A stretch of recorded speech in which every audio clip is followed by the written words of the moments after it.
Hello everybody, Eric again. Like and subscribe. Here we go. Let's read about Annis for Noose.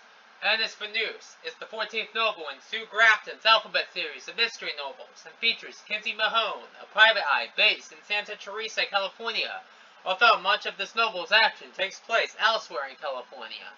The novel was a New York Times bestseller.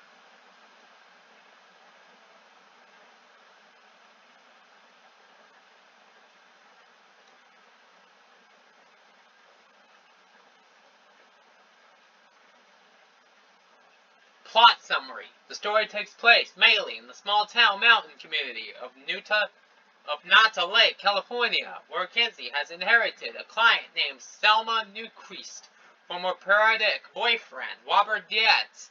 Selma's grief is vague. She fears her husband, Tom, an officer who died of a heart attack a few weeks before, who had something on his mind at the time of his death, and she wants Kinsey to find out what it was.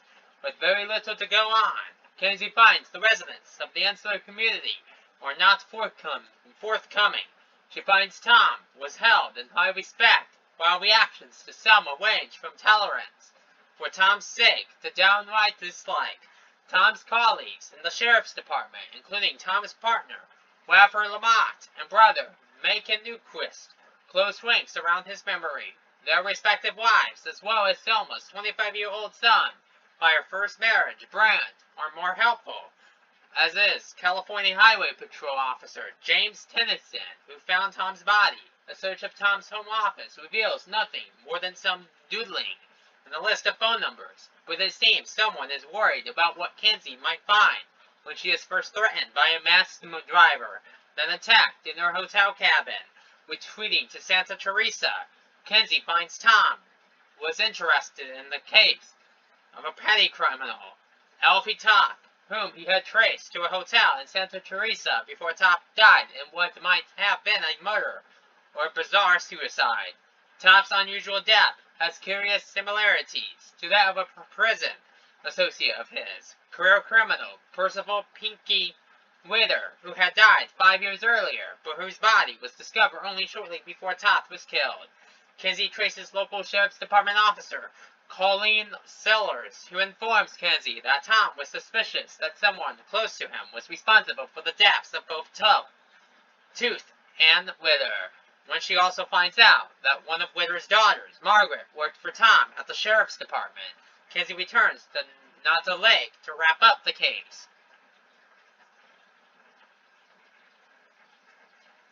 Now enduring open hostility in the town, and ensure whom she can trust, Kinsey discovers that Waffer's daughter, Barrett, has had Tom's missing field notes since his death. Kinsey cracks the coded notes and realizes that the threat comes not from one of Tom's colleagues, but his stepson, Brant, who had himself been sexually abused by Witter, killed him in mutilation, and then killed witness Tooth. It was the realization that Brant had committed murder, and that Brant had found Tooth through him, that was causing Tom's aggression before his death. Despite being unwittingly drugged by Brant in the final showdown, Kinsey subdues him, much to Selma's horror. Reviews. Richard Lepage, writing for the Washington Post, gave the book a generally favorable review, complimenting Grafton's portrayal of an insolent small town which protects its own secrets. Publishers Weekly criticized the extensive use of coincidence, chotic climax, and weak plot, but admitted that the novel would nevertheless please fans of the series. Bye for now!